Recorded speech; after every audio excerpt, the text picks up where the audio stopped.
are going to try to put into good use. So we are talking, this week's a double Parsha, Behar and Bechukosai. We are going to be focusing on the first Parsha of Behar.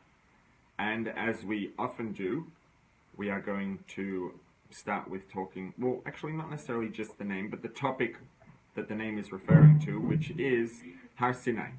So this week's Torah portion is called Behar. It starts off talking about Har Sinai, what happened at Mount Sinai. So, there's something very interesting we know about Har Sinai, Mount Sinai. There are midrashim that talk about the giving of the Torah, why the Torah was given specifically on Har Sinai, on Mount Sinai. And the story goes in the midrash that the various mountains were fighting over who would get to be the one on which the Torah would be given. There's a song that young children sing about, it's a cute song, about each of the mountains. They come along and argue, and I'm the tallest and I'm the widest, and the Torah should be given on me because I am as great as can be. I'm not even going to attempt to sing. I have strong points, and singing is not one of them. So, Har Sinai was chosen. Why? Because Har Sinai was both small and humble. Har Sinai was the smallest of the mountains. Because Har Sinai was the smallest of the mountains, Har Sinai felt that it was not entitled, or it would not be befitting for Torah to be given on a small mountain, and didn't even attempt to put forth an argument for why the Torah should be given on it. And at the end of the day, Har Sinai is the one that was chosen for the Torah to be given on it. So the question is why? If Torah was going to be given on a mountain, which means that a mountain is a positive thing. We're saying that being a mountain is a plus because Hashem was going to be giving the Torah on a mountain, which is what the mountains were fighting over which one would be chosen. So mountain is a positive thing. One would think that what would be the ideal mountain, the one that is the epitome of a mountain. Mountains are collections of bodies of earth that are raised above ground level. So it should be the one that's raised the most above ground level would be the most mountainous mountain.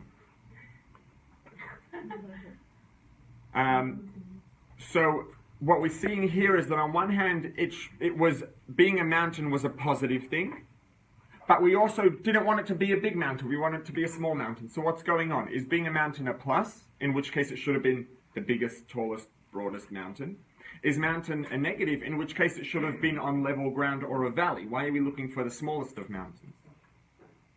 So what we're seeing here is clearly some sort of paradox, some sort of contradiction, that we want a mountain, but we want a small mountain. And clearly, Har Sinai represents and embodies something that is very, very important for us as students and followers of Torah, because the Torah is on many occasions attributed to Har Sinai. We're now between Pesach and Shavuos, the month of Iyar. We learned Pirkei Avos on Shabbos afternoon after Mincha. How does Pirkei Avos start? The opening of Pirkei Avos, Moshe kibel Torah miSinai. Who cares? Should say, Moshe got the Torah and gave it to us. We need to know where it was, the geographical location where Moshe was when Hashem gave him the Torah. What difference does it make? It does make a difference because Har Sinai represents something that is fundamental to our study and observance of Torah, which is why Pirkei Avos opens up and says, Moshe kibel Torah miSinai. Moshe got the Torah from Sinai. That's the opening point. The starting point is Sinai. Because the Torah came from Sinai, we look to Sinai to see what does Mount Sinai, what does Har Sinai represent and embody, which is clearly something that's very fundamental to Torah. And these similar expressions are used in several places. There's an expression that says, we know there's an expression halacha l'Moshe miSinai, when there's something that we know is a halacha, it's a tradition that's been kept since the times of the desert, since Har Sinai, and it's something that's discussed often in Gemara. The Gemara will have a discussion, where does this come from, what's the reason, why do we do it? We don't see a pasuk anywhere that says, what does it come from? The Mishnah says that we do this, where does it come from? So there's a response that goes, halacha l'Moshe miSinai. This is a law that was given to Moshe at Sinai.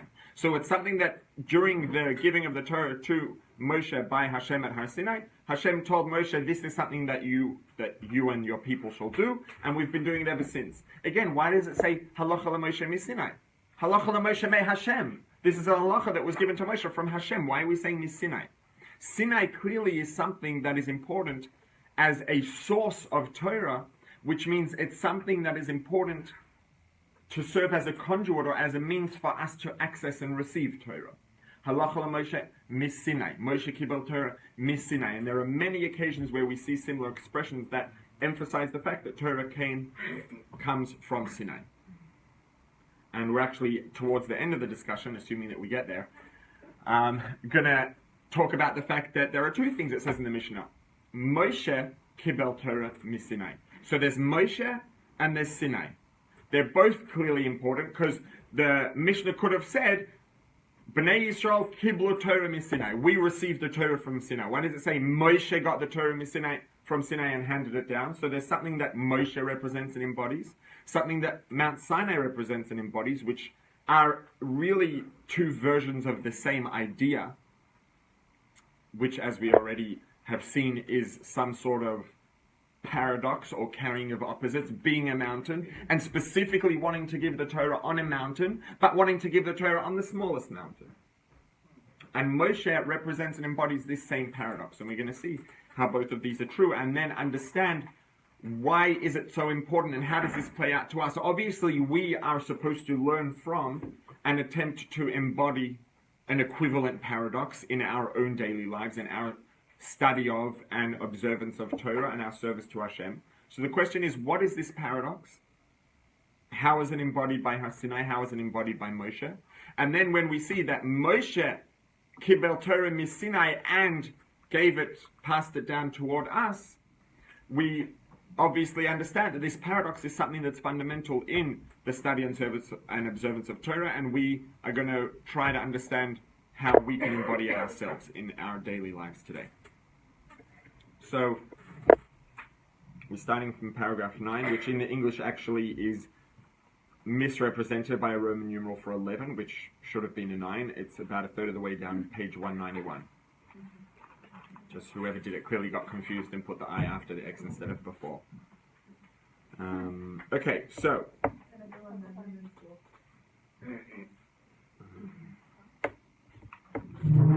So what is a mountain? What does a mountain represent? A mountain is something that's elevated. And if we look at the various mountains that were not chosen and what they said, I'm the tallest mountain, I'm the widest mountain, I'm the greatest mountain. They were all very mountainous. They were proud, they were big. They felt that they were elevated, they were tall, they were broad, they were large, they were prominent. So mountain represents pride. And we could call it perhaps, well, let's leave it because we'll get to that towards the end. So being the fact that these entities were mountains means that mountains represent pride. Why would Torah be given on a mountain? Why would Hashem choose to give the Torah from something that embodies pride? A lot. We need a lot.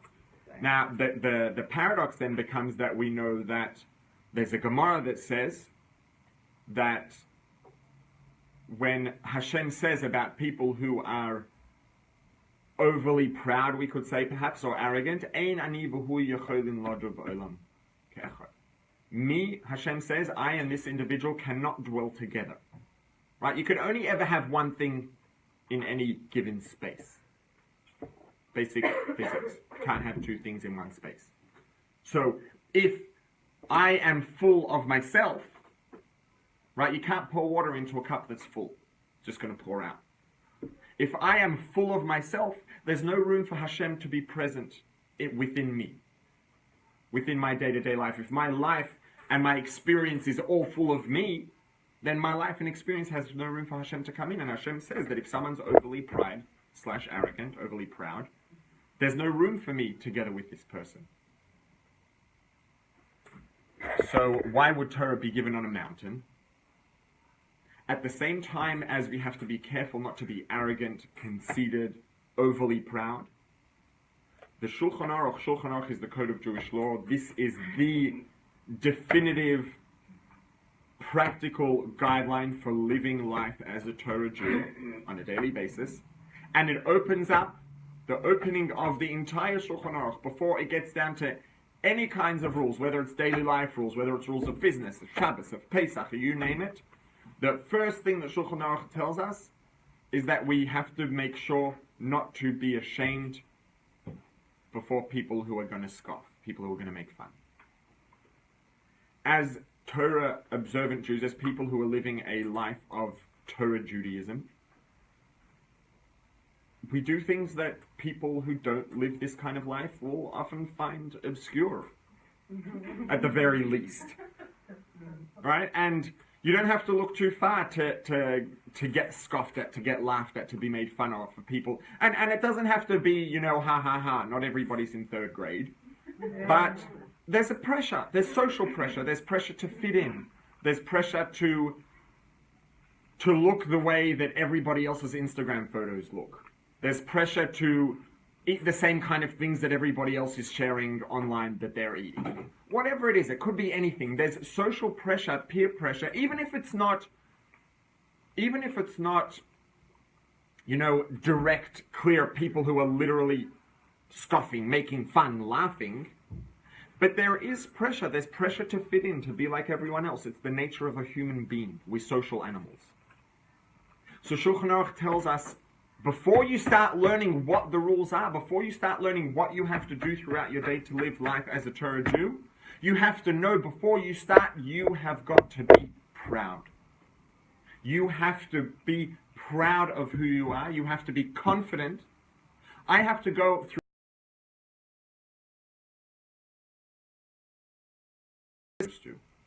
living a life in which I align the world with its purpose, in which I align my personal individual life with the purpose of my existence. The only chance I'm going to have of doing that is if I am confident and proud of who I am and why I'm here. So Torah was given on a mountain because if we want to embody Torah, if we want to live a life that's in line with Torah's guidelines, we have to be a mountain. We have to be confident and proud in who we are and why we're here and what we're here to do. At the same time as we have to be proud, we know that we have to not be conceited. We have to not be arrogant. We have to be humble. We should always be humbled, or literally low of spirit, but low of spirit doesn't mean what we would think of when we say low spirits in English. It doesn't mean having low self-esteem. It doesn't mean being down, but it means recognizing ourselves as having a not higher position than our contemporaries, let's say. And so on one hand, we have to be a mountain, we have to be proud. On the other hand, we have to be shval ruach, we have to be humble, we have to not be overly proud. So the question is, how does this work together? Yet another paradox. Want to ask that? Yeah, I don't know, sometimes I feel more like now that actually we're in the week of Od, which is humility, be humble. Humility was the right word. Okay. So I don't know, I think sometimes we have like a misconception of what humility is, because by definition itself, according to Torah, humility is to really know and be aware of how valuable you are, and like you're not just randomly here in this world. You have such a responsibility and a great mission, so that gives you like the pride, and like you have to really, you can put yourself, oh, I'm nothing, who I am to say, who I am to, but to have in your mind that you are serving God, and He's on top of you, and Moshe is the best example for that. Like, okay, thank you. Class over. Yeah, exactly. So that's going to be the answer of the paradox. As always, if we want to understand how the two sides of this paradox can work together, if we go to the source of each side of the paradox, we realize that the source is the same, and it's not really a paradox, it's two different expressions of the same thing. It's exactly the idea. So, yes. Well, they're not the same thing. No, exactly. But they are two different expressions coming from the same source, which means that they're not contradictory, And if each one is bound to its source, if the pride is coming from the source it's supposed to be coming from, and the humility is coming from the source it's supposed to be coming from, they will not contradict each other because they're coming from the same place. So that's exactly what my next sentence was going to be. What is the source? So the source of both the pride and the humility is a recognition in very general, and I guess the most precise and truest way of expressing it would be something along the lines of saying it is an awareness of the ultimate truth. Now, what does that mean? What is the ultimate truth? There is one ultimate absolute, let's say absolute truth, because absolute means that it's not subject to anything, it's not subjective. Not only is it not subjective, but it's not dependent on anything. It's not dependent on circumstances, it's not depending on perspective, it's not dependent on time. Right? I'm here. That's true. It's true now. It wasn't true yesterday, and it won't be true tomorrow. It won't be true in an hour. Hopefully. So, a truth that's absolute, that is always true at every point in time, at every point in space, and under every circumstance, there's only one truth, and that is Hashem, God, Creator, divine creative energy, whatever we want to call it. Well, divine creative energy is not really Creator, it's a expression of the Creator, but it's in the same category, same ballpark. So, that's the only thing that's absolutely true. And there's an expression that's used, it's mentioned and discussed in Chassidus, but it doesn't come from Chassidus, it comes from earlier than Chassidus, it comes from what's called Chakira, which is, I guess we could call it Jewish philosophy, but Torah Jewish philosophy, not philosophy by people who happen to be Jewish and philosophize things that are very out of line with Torah, but real authentic Torah Jewish philosophy, there's an expression that is Mechuyav HaMetzias. Mechuyav means obligatory in Hebrew, Metzias means existence. It's something that must exist by definition. Everything that exists, even if now it has to exist because that's the way the universe was created, but the universe could have been created differently. The universe could have never been created. The universe doesn't, by definition, have to exist. It has to exist within the framework of the reality that we experience, which is inside of the universe. But the universe could have never been created. The existence of the universe is not obligatory. The existence of this table is not obligatory. It could have never been made. It could have still been a tree.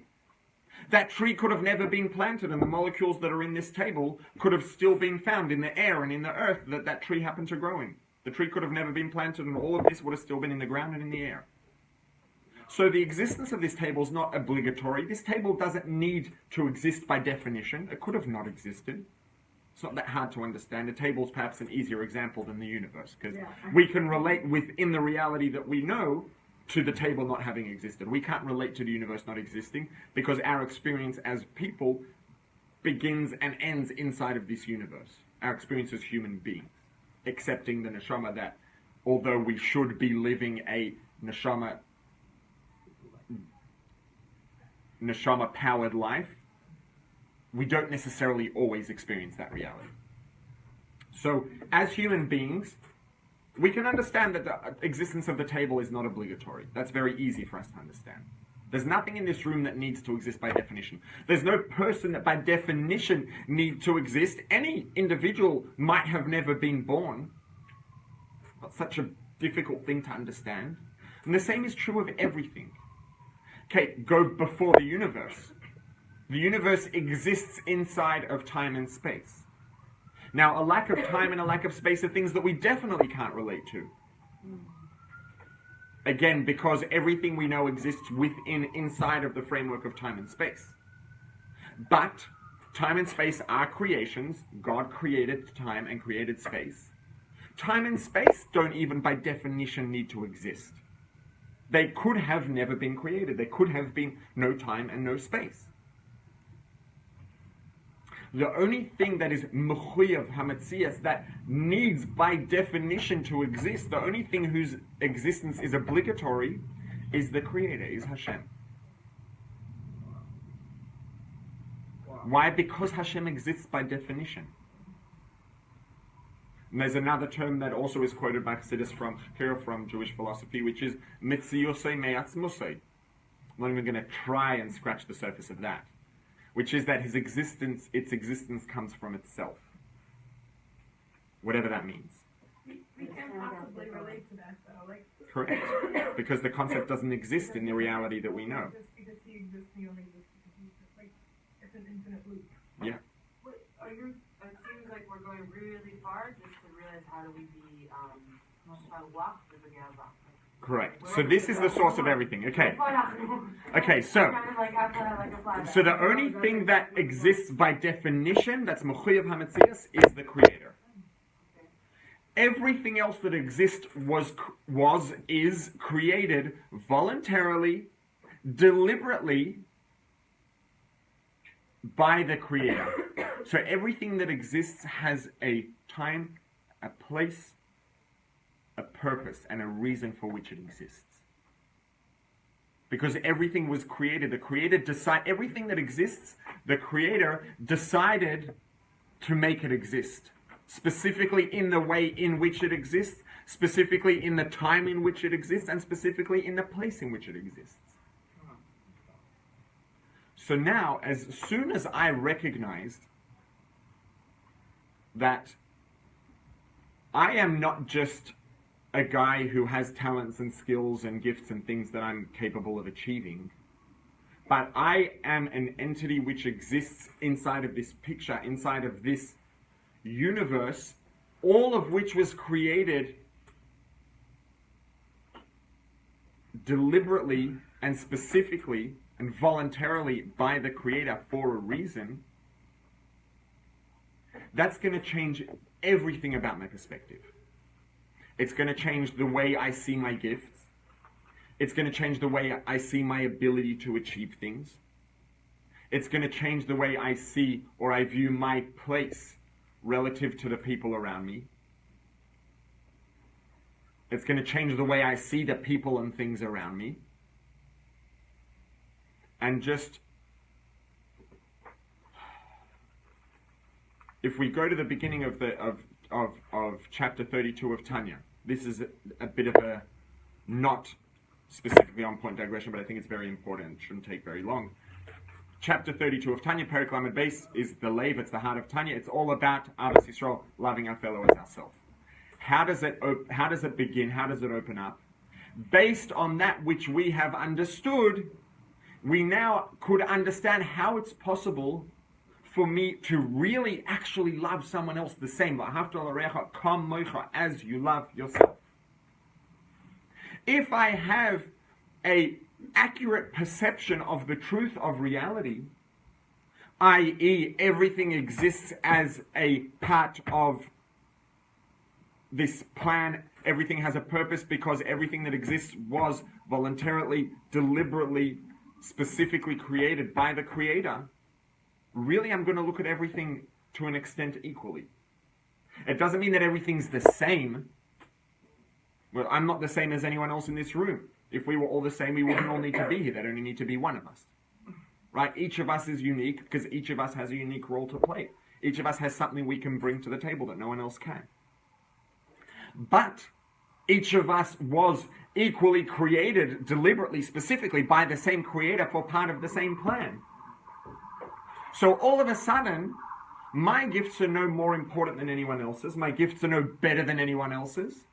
Even if there's an individual who can objectively say that their gifts are of a greater magnitude than other people's, their gifts are greater and stronger, and you can measure the extent to which this person is capable of achieving more than other people, it doesn't mean their gifts are more valuable. It doesn't mean that they are better or more important, because they were created with a role to play by the same Creator who chose to create every single other individual with a role to play.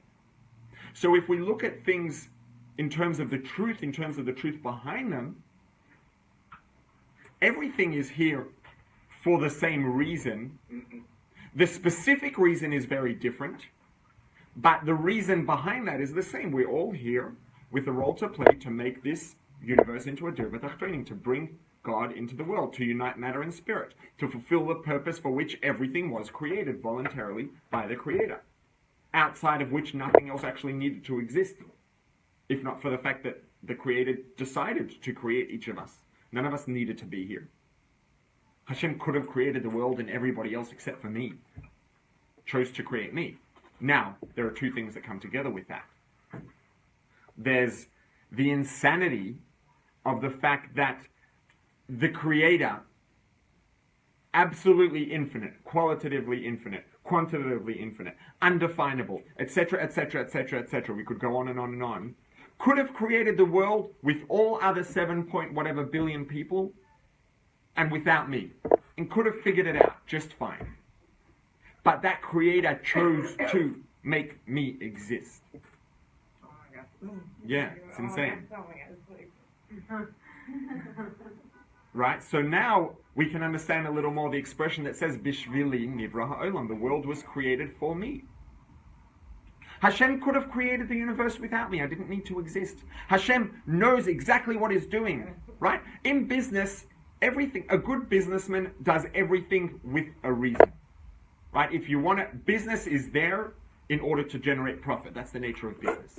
If someone is running a business well, they're going to look at everything. Every decision is going to be, is this going to contribute to the profitability of the business? Maybe not today, maybe not tomorrow, but maybe in 10 years. Maybe this is going to contribute to the brand identity of the business, which in 10 years will leave us in a much stronger place to generate profit. Whatever it is. But everything's done with a reason. The difference is that a business person can make a mistake. A businessman and businesswoman can do everything deliberately, but they might be wrong. I thought this was going to make a positive contribution to the brand identity of my company. It ended up making a negative contribution. Okay. But a good business person doesn't do things just randomly. Everything's done with a reason. The Creator is the ultimate, I wouldn't say business person, but the ultimate entity that is doing things deliberately for a reason and doesn't make any mistakes. So if the Creator decided that I needed to be here, could have created the world with everyone and everything except for me, and decided, no, I need to exist. It's pretty crazy. And that should be a source of pride. Within a certain context, we have to understand what exactly does pride mean. But I should wake up in the morning with that sense of pride, which if it's the right variety of pride should come with a sense of urgency. I am here because God decided that I needed to be here because there's something I can do that no one else could do. Otherwise, I would be a waste of energy. And God doesn't waste energy. God does not waste infinite creative energy creating things that don't need to be there. If I'm here, I need to be here. That means I can achieve something that no one else can achieve. Otherwise, everyone else would have been here without me. Which means that I should stand proud. I have a role to play in the realization of the purpose of all existence. We can take it further. If someone is Jewish, I was chosen to have the immense responsibility, which is also an immense privilege, to be able to fulfill not only 7 mitzvahs, which everybody can fulfill, but to be able to fulfill 613 mitzvahs. Which means that I can make an enormous contribution to making this world a dir b'tachtonim, to uplifting this world, to bringing God into this world, which is the reason that everything exists. It's the reason that time and space exist. There could have been no time and no space. Time and space were created so that there could be a fusion of matter and spirit. And I can do that. I can make a contribution to that fusion of matter and spirit that no one else can make. That should be a source of pride. Now, when someone makes a comment on my Instagram post and says, ha ha, funny beard. Right, someone actually made a comment to me, it was on Facebook, not on Instagram, and said that ZZ Top called they want their beards back. Right, so it didn't bother me. I'm very happy and proud of my identity. I know exactly why I grow my beard, I do it voluntarily. I do it deliberately. I know exactly why. I'm very happy and proud to be doing it for the reason that I'm doing it. It doesn't bother me. I had a good chuckle. I actually thought it was funny. It was cute. Like, what are you fine? Well, I mean, it might have just been in jest. I don't even remember. It could have even been a friend who did it, just in jest. Whatever, it doesn't matter. But had I not had that perspective, if I would not know that I am making a voluntary, deliberate decision to grow my beard because I believe that it's the right thing to do as a part of this purpose for which everything exists, time and space wouldn't have been existed without this purpose, and I'm choosing to grow my beard as a part of the realization of that purpose, if I didn't have that awareness, I might have gotten all upset. I might have gone red in the face. I might have taken down the picture if I was really insecure. I might have gotten upset and been sad the rest of the day. And that's why Shulchan Aruch starts off and says, make sure... Shulchan Aruch says, don't be embarrassed by the scoffers. Now, really, the directive is not don't be embarrassed, because I am embarrassed. What am I going to do? Tell me don't be embarrassed. I am. Bad luck. The real directive behind that is be aware of who you are and why you're here and what you're here to do and the context of all of that, so that you can stand proud and you don't need to be embarrassed. No one will ever embarrass me about my beard because I'm proud of it. I'm proud of the fact that I make a voluntary, deliberate decision to grow my beard because I understand that it's part of my role to play, the way that I see it. And I'm very proud and confident about it. Each of us here makes decisions to do things every day that other people could potentially laugh at.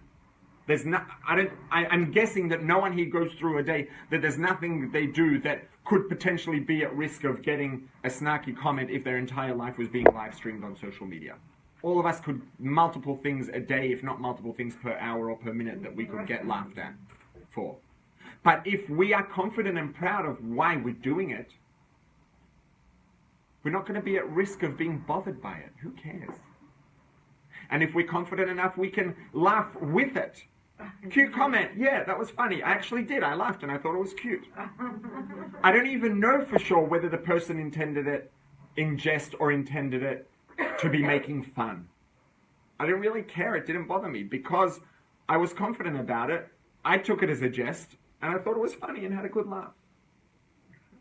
Right? So it's important for us to, in order, and that's why Shulchan Aruch starts out with this. If we want to be effective at following everything else it says in the Torah, we have to be mountains. What does being a mountain mean? The right kind of being a mountain.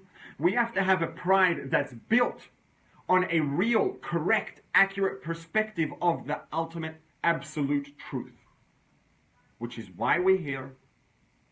Why, first of all, time and space exist. Why the universe exists. And then why did the Creator decide that I needed to be here when the Creator could have created the time and space and the universe and all the different nationalities and people and the Jewish people and Crown Heights. And this class, without me, this class could have existed and God could have chosen someone else to teach it. And if I had never existed, no one would have cared because they wouldn't have known that I might have existed in a different version of reality. Would have been fine. The world would have gone on just fine. But God didn't decide to do that. God decided, yes, I do need to be here. When I maintain that awareness, this perspective of and groundedness in and awareness of the truth, I then become able to go throughout my life happily and proudly and confidently as a mountain. If someone's going to come along with a snarky comment, I'm a mountain. I stand tall. So what about like things, okay fine, so I'm just going to keep you in a thinking yourself, but like what about the more nuances in who I am and how I work with Shem in different ways that have community that everyone's keeping Torah mitzvahs. We're all different and we're all supposed to be doing different things, like, and it translates very obviously on, let's say, the most like physical way of like how we look and how we decide to present ourselves and like what I'm saying, like, oh my god, I don't know how to explain the like, we're not all supposed to do the same. Okay, fine. So it's easier to understand how we're not like the non-Jews who don't have the privilege and the huge responsibility to have the Torah, but it's harder to not take to heart what another fellow religious person will say because they're closer to you, and it's harder not to get confused from them. And think that I'm supposed to be like them. Like, I'm unique, I have my own light, right? So I'm supposed to be me. But like, it's confusing when you are absorbing, you are in a state of mind of, I am speaking from these people and I'm trying to learn and figure out what's the right way to be, and then how do you savor who you are and have that guide that has nothing to, it has nothing to do with Torah, but like, not necessarily the mitzvah, just like who I am, and savor that and not get lost. Okay, like, good question. Conforming to like whatever everyone else is doing. Like, I don't know. So basically it's the same thing, but how does that apply much more specifically to me versus the other people in this room, as opposed to me versus the people who are going to laugh at me for being an observant Jew or whatever it is?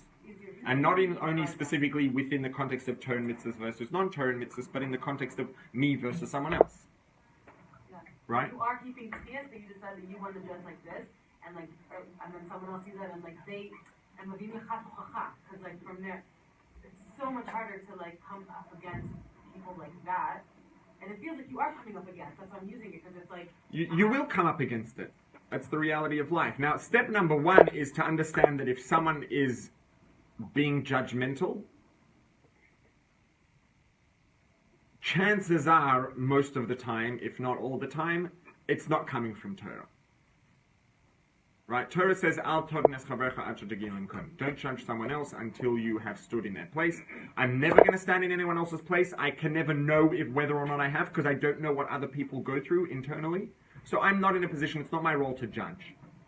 If I'm judging someone, I'm not saying I'm perfect, but at least I'm aware that on the occasion that I do judge someone, it's not coming from a good place, and I don't fool myself to think that I'm doing the right thing. So that's number one. If someone's judging and talking down, chances are it's not worth listening to. But then that's not the question you're asking. That's just another level of awareness. The same way that, going back to what we said, the same words, Hashem decided to create me the way that I am. Hashem could have created me differently, Hashem could have not created me, and no one would have been any the wiser. If Hashem expended energy to make sure that I exist the way that I exist, with my nature and with my hair color and my beard color and my taste in dress and my accent and my everything else, it's because Hashem understands that there's a reason that all of that needs to exist in this combination, because there's a contribution it can make that no one else can make. Which means that this contribution has a contribution to make that is based on and founded on the nature of this combination of tendencies, of descriptions. If the contribution that I can make didn't need to be made with my taste in dress and my accent and my personality and my mind and my everything else, Hashem would have given me a different combination. So someone else doesn't have my accent. I get comments about my accent still all the time. People should have heard me 10 years ago. You wouldn't have understood a word that I said. Which is why my accent changed, because I was teaching and people literally didn't know what I was saying. But, I get comments about my accent all the time. If Hashem didn't want me to have this accent, He wouldn't have given it to me. Now, let's go back 10 years within this example itself, right? I primarily subconsciously decided to modify my accent because I wasn't being as effective a teacher as I could have been, because people didn't understand what I was saying. Fine, so I understood that at this time it will be beneficial for my role to play, for my accent to become changed.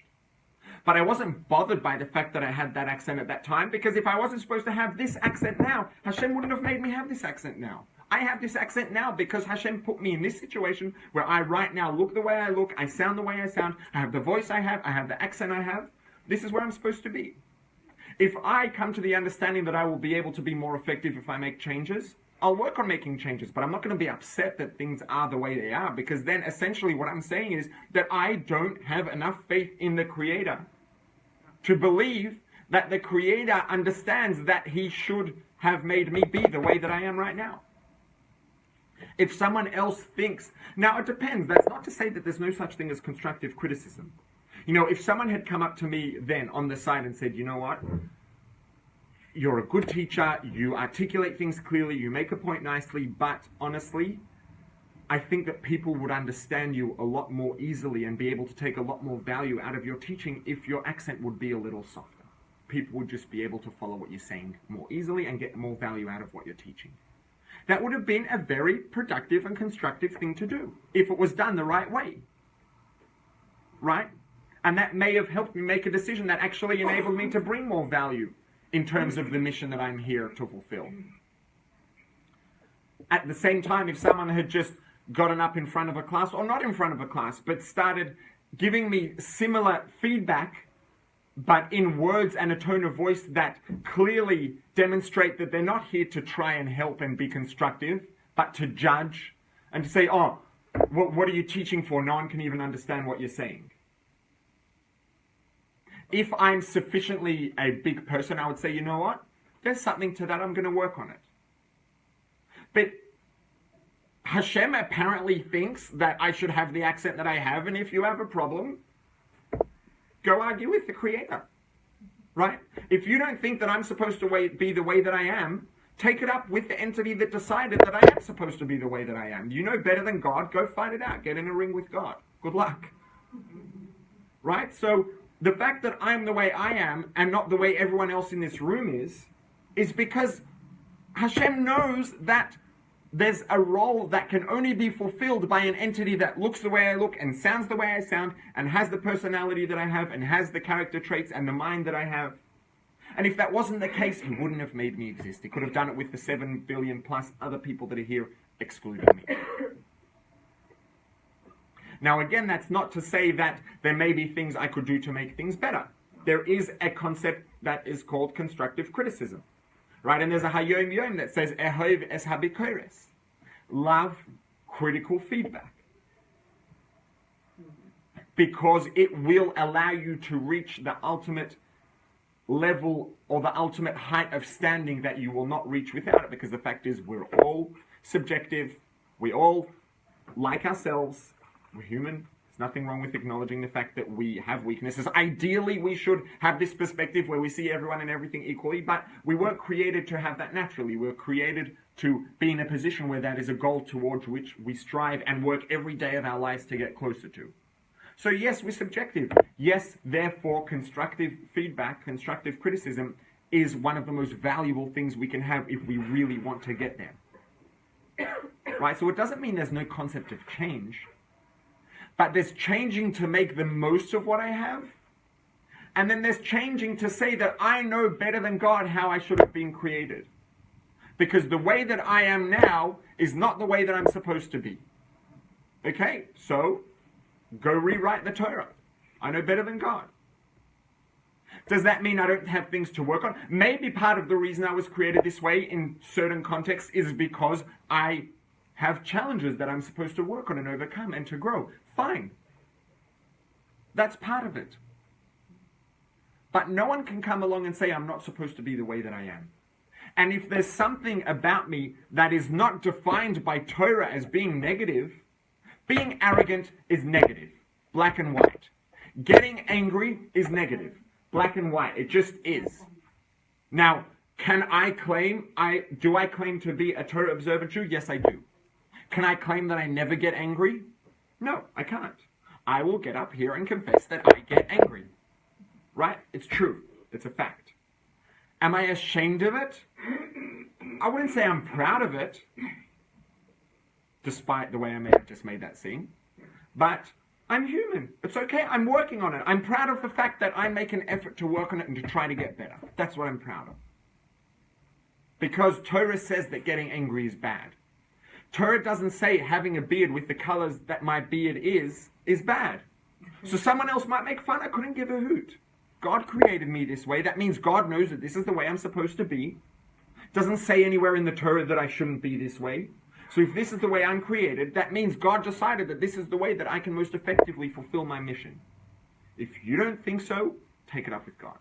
If you can show me where in the Torah it says that this is something that I should be working on, if number one is if you care, you should be doing it in a way that's clearly constructive and has my best interests at heart.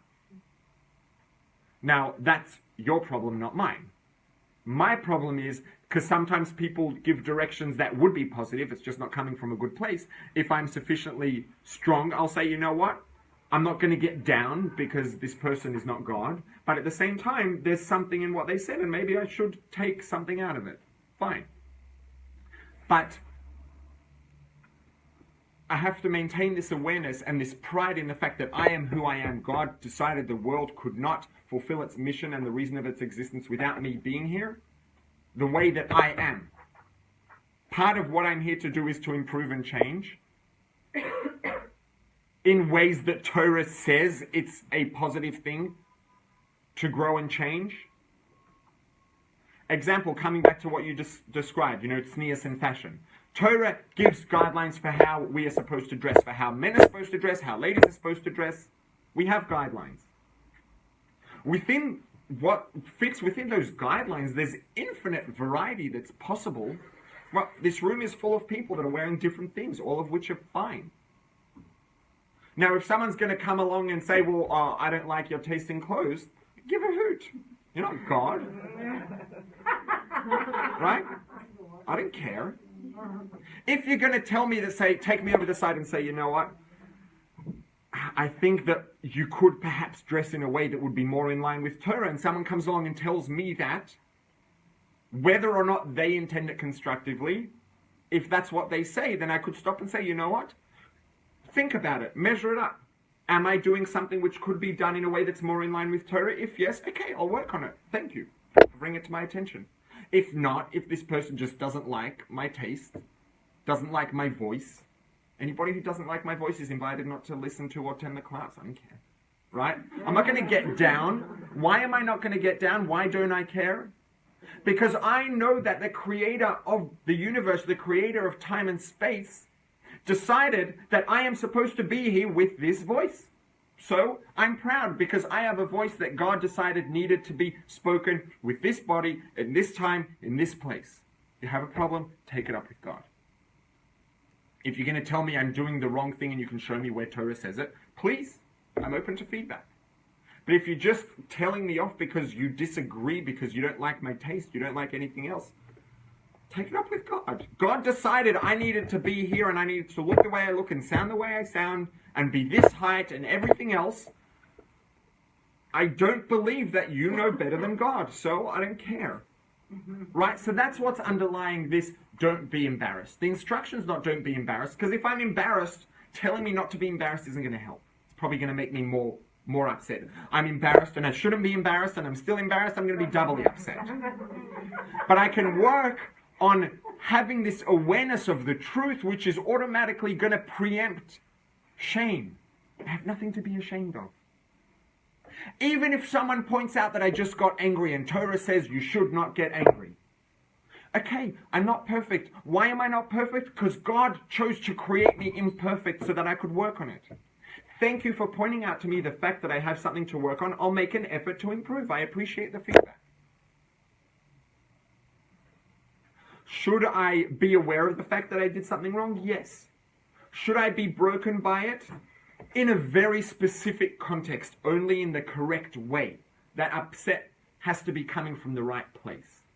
And if it's not, if it's going to bring me down, if it's going to get me into a situation where I have less energy to work on doing the things I'm supposed to be doing, that is black and white evidence that it is coming from the wrong place. The disappointment that I should have in the fact that I had a downfall and did something wrong is only healthy if it creates a state of being energized to improve. If it's decreasing my energy to be productive, that is evidence that it is the wrong kind of disappointment. If it's increasing my energy to be productive, that is evidence that it's the right kind of upset. So now, we successfully spent 95% of the class on 5% of the material. Well, not quite, but you know what? Honestly, that was kind of what I was hoping this class would evolve into, which is a discussion about this in a way that's practical and relevant, because this is the point of the sikha. The point of the lesson is not just to walk away with a academic comprehension of what the words say is the lesson. The point is to walk away knowing what it means. Did that clarify? Yeah? So that is, and then going back to what we were saying in the beginning and what Rachel said, that having the awareness of the truth behind it will automatically result in both the pride and the humility, which are not contradictory. They're two expressions of the same thing, of the awareness of the truth. The fact that I am aware that I am here for a reason the creator of everything decided that I need to be here the way that I am because there's a contribution that I can make that no one else can. And if that wasn't the case, I very simply wouldn't be here because God doesn't waste. Wouldn't have created me if there wasn't a very good, compelling reason to. That's going to make me proud. It's also going to make me humble. The gifts that I have were given to me because I have a responsibility to use them for a reason. They are gifts that were given to me by the same creator that gave every single other person the gifts that they are supposed to have because they can make contributions that I can't make. It's the same awareness. They're not contradictory. They're just two subsets of the outcome that we have when we are aware of the absolute truth, which is that there is a creator. Step number one. An infinite being which exists by definition, by nature of this being. It must exist. It's mechuyev hametzias. Its existence is obligatory. It decides that there should be time and space, and within the framework of time and space there should be a universe. And within this universe there should be plants and animals and people and inert gases and all kinds of explosive things. Everything that exists for a reason because it's supposed to be here. One of those things that exists for a reason because it needs to be here is me. 7 billion plus other things that exist for specific reasons because each of them needs to be here is every single other person on this planet. So on one hand, I take pride in the fact that I'm the way I am, but I should take the same pride in everyone else. Which means that whilst I take pride in myself, I'm not arrogant or conceited, because the awareness that brings me to that pride, if the pride is healthy and the way it's supposed to be, is going to give me pride in everyone else as well, and is going to give me an equivalent appreciation for what everyone else brings to the table. I'll appreciate that the same as I appreciate what I bring to the table. Now, the added element here is that, and there's an expression that comes from the Baal Shem Tov, we created with two eyes. A right eye, right is chesed, left is gvura. The right eye is for looking at other people. Looking at other people in a way that's a way of chesed, recognizing the positivity. It's not my job primarily to be critical of other people. I have a left eye, a gvura eye, to look at myself. So it's my responsibility, my primary responsibility is to fulfill my role, the role that I'm here to play. Now, of course, part of that is to help contribute to other people's ability to do what they can when I have a positive contribution to make, which comes in the form of, one of the ways in which that comes is constructive feedback. Fine. But my job, I was not born to give constructive feedback. Unless I happen to be an individual whose strength is giving that and who people come to for constructive feedback, that could exist. But generally, if we look collectively at the role of each person, we are not here, people are not created to give constructive feedback. People are here, each of us has a specific role to play. So because it's my responsibility primarily to work on that role, I have to be critical and always assess, am I doing my utmost to fulfill that? That automatically is going to come with a sense of humility. I have gifts, I have something which is incredible. But am I doing the absolute utmost that I could? Am I using them out 100%? Again, it shouldn't make me sad, it shouldn't depress me, but it should give me a sense of humility. I have gifts. I have gifts that probably most of us could accurately, objectively say my gifts could be getting used out even more, which means I'm not maxing them out.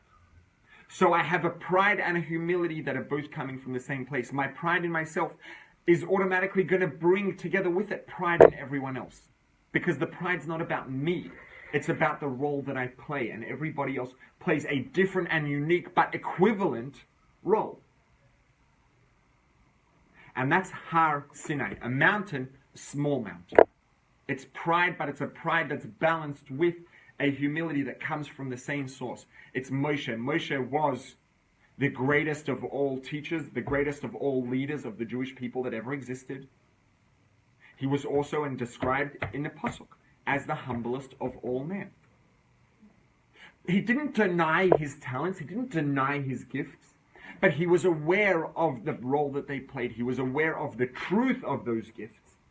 And that truth comes with a humility which comes from two places. Number one, recognizing that everybody here was deliberately made to exist by the Creator as much as I was deliberately created by the Creator. And I have a responsibility to make the most of my gifts. And if my gifts could be potentially used out more than I'm using them out, that's a reason that will make me humble and make me focus on how I can be better and how I can use my gifts out better rather than the fact that I have gifts and am so great. And that's Har Sinai. That's why the Torah comes from Har Sinai. Moshe kibel Torah miSinai. Who was the individual that brought the Torah to us? It was Moshe, who was the greatest but also the most humble. And where did he bring the Torah from? From the mountain that was both a mountain but a small mountain. And that's why the Torah was brought to us by Moshe on Har